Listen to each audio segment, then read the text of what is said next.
Welcome back to the show as we continue our discussion on the South China Sea dispute involving China and the Philippines. Let's get back to our panel. Zhang Junshi, the new Philippines president, Rodrigo Duterte, he says that his country would be ready to hold talks with China to avoid any kind of conflict on this Hague verdict. Do you think that China and the Philippines can reach a solution through bilateral negotiations, regardless of what the arbitration panel says? Well, actually, China has been advocating that all the disputes in the South China Sea should be peacefully settled through friendly consultations and negotiations between the parties directly concerned. But the Philippines government initiated the arbitration by itself, and China doesn't agree. So after the award of the arbitration is issued, should come back together, and the Philippines should return to the negotiation table with China. Actually, China has settled its land boundary issues with 12 out of its 14 neighbors, and also we have settled the maritime delimitation issue with Vietnam in the Beibu Gulf.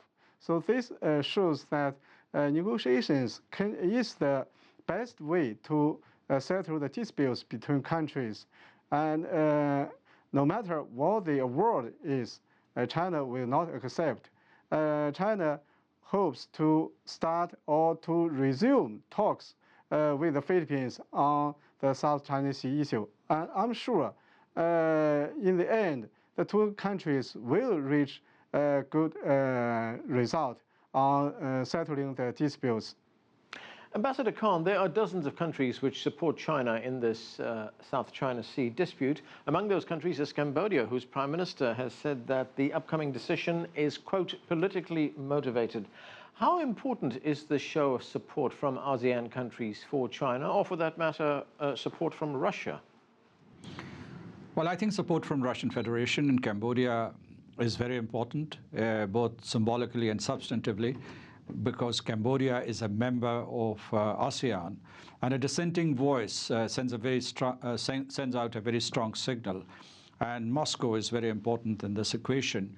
I mean, of course, it matters what Kenya says or what Pakistan says, what other countries are saying, what the supporters or detractors are saying, or the opponents are saying. But what is more important is peace and stability in the region, because the United States and China are two major powers. They are interdependent economically. On almost all strategic decisions, they have to consult each other. And therefore, as I said earlier, that their differences or their relationship should not be reduced to the South China Sea. Both, we know, are capable of defending each other, but both are also very important, vital for promoting peace and stability in the region. China, as you know, has launched this mega initiative, which is called One Belt, One Road, which tries to connect regions, and that includes ASEAN region also. ASEAN region with the whole of East Asia and with the rest of the world, particularly Africa. Given that bigger picture, I would say that all parties concerned, including the Philippines, should try to sort out their problems bilaterally with Beijing, and because that is the only viable path as far as the anticipated award of the PCA, or Permanent Court of Arbitration, is concerned. That would not be accepted by China. China has made it clear. So what we need to avoid right now is build-up in the South China Sea region, because there's already a lot of build-up. You were asking this question, whether there would be escalation. I think there's already some escalation in the run-up to the decision, and steps should be taken to de-escalate the situation, because if you listen to President Barack Obama or President Xi Jinping, when they meet at the summit level, they say that they want to promote their relations and they want to reduce the divergences and differences that they have. And therefore, because if there's a volatility in South China Sea, that would not remain confined to that area.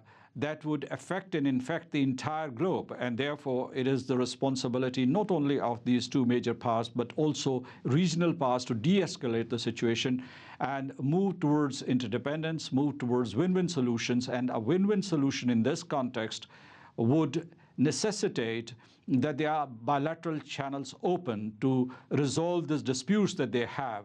And all the states have inherited them from history. Sohrab, you noted in an article that you wrote that UNCLOS, the United Nations Convention on the Law of the Sea, makes no demand that an entitlement or delimitation question be determined by legal action, only that such issues be resolved peacefully. And of course, China has already said that arbitration will not solve the dispute. Is negotiation still the best option open? It is easily the best option open. I say it in the context of this particular arbitration case. The most contested elements in this arbitration case pertain to China's activities in the southern sector of the South China Sea, which is near the Spratlys Islands. These relate to fishing, mineral rights, land reclamation, law enforcement issues, etc., etc. What is very, very likely in the arbitral verdict is that the arbitrators will find that they do not have jurisdiction to render a decision on those issues. What we will then see is 3 years of bitter rhetoric which has disturbed the harmony of the South China Sea, at the end of which these important underlying issues are still open and still a matter of contestation. The president of the International Tribunal of the Law of the Sea last week had observed that increasingly judicial fora are being used for political purposes, not for legal and the judicial reasons that they need to be used for to create clarification. They're being used politically, and that does not help the process. It hurts the process. You know, China opted out from delimitation at the time of signing UNCLOS.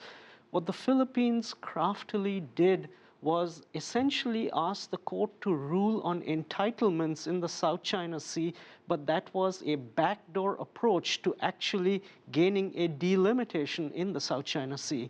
It was what is termed as lawfare. And after the court verdict, we have seen China get very engaged in things like reclamations, etc., etc. Those are all within China's legal rights. So China also thereafter went and took actions which were within the scope of its legal rights entirely, but which also had a destabilizing effect. So you see, lawfare against lawfare, where no solution is ultimately rendered, is a means for just bitter tensions and polarization. The two countries have to sit together and do this consensually, because at the end of this day, this is between China and Philippines. No other country has enforcement power in this case, whatever the decision be, and therefore, even if the award in some respects goes in Philippines' way, it does not have the enforcement capacity. It necessarily needs to sit across the table, and that's why President Duterte's willingness to talk on these lines is very, very encouraging. Okay. Zhang Junxi, there was a recent commentary in Xinhua, the Chinese news agency, which warned that this ruling could cause long-term damage in the region, and that commentary said, quote, among other things, that the arbitral tribunal in The Hague risks opening a Pandora's box at sea which could have dangerous consequences. So the question is, what can China do to downplay this noise and this Western propaganda and to keep promoting negotiation through bilateral and multilateral talks within the framework of ASEAN? Well, China has actually advocated the dual-track approach to settling the South China Sea issue. On one hand, China wants to peacefully resolve the South China Sea dispute with parties directly concerned. On the other hand, China wants to maintain peace and stability with ASEAN countries. In the future, I think that China will and is ready to start talks, negotiations, and consultations with other claimants in the South China Sea dispute, including the Philippines, the Vietnamese, and other parties. I think this is the best way and only way to settle the South China Sea issue. And the outside powers should support the joint effort by China and other claimants to peacefully settle the dispute. I think both China and the United States share the common interest in maintaining peace and stability in the South China Sea and also in the Asia-Pacific region.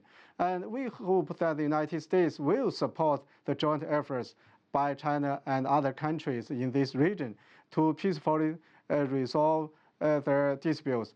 And also, we call for ASEAN countries to jointly maintain the peace and stability in this region. Even if we don't have some disputes with other countries, and they can show their support for maintaining peace and stability in this region. I think this is a dual-track approach, and it is initially initiated by some of the ASEAN countries. Wilson, what is Kenya's view on bilateral negotiations, on talks to resolve this dispute? Yeah, I think the Kenya's view is that these talks must be done peacefully and must be done within the international legal framework, and which they think that China has a very good understanding of that process. So in this case, they think that the interested parties and claimants should actually, first of all, sit down and have a talk with, on a round table and be able to come up with a solution. The Kenyan, I think, in this case, the Kenyan government is aligning itself with that view because it is concerned that if this issue escalates into something that is more, or maybe you can say undesirable, in terms of escalation of peace and stability in that region, it would hamper a lot the relationship between the two, especially for Kenya, which largely depend on China for its development assistance. Ambassador Khan, China has said that it will not take part in this arbitration process, nor will it accept the results of the arbitration process. Given that, does this move by China in any way undermine its commitment to international law, in your view? Not at all. China has argued out its case very convincingly, very compellingly. And their government officials and their commentators and legal experts have been defining China's position. In fact, they have said that they did not accept this referral to the PCA, the Permanent Court of Arbitration. And second, that their rejection of this referral is on the basis of the United Nations Convention on the Law of the Sea. So they have not transgressed or they have not violated any of the clauses of the Law of the Sea. Second thing is that since China has rejected it, it would not be legally operative or binding on China because it has already made its intention very clear and it did not sit through the proceedings of the PCA. So when the award is delivered, China is not bound by international law to abide by it. That said, I think that, as you said earlier, that there are political dimensions to this issue. There are also legal aspects. But the bigger reality is that all the states of the region, that includes China, ASEAN countries, and the United States also has legitimate interests in the region. They have to work out solutions which are sustainable. And legal quibbling or legal fighting or contestation is not a satisfactory solution to a very, very complex issue. Okay, that's where we have to leave it. Thanks to all of you for joining us.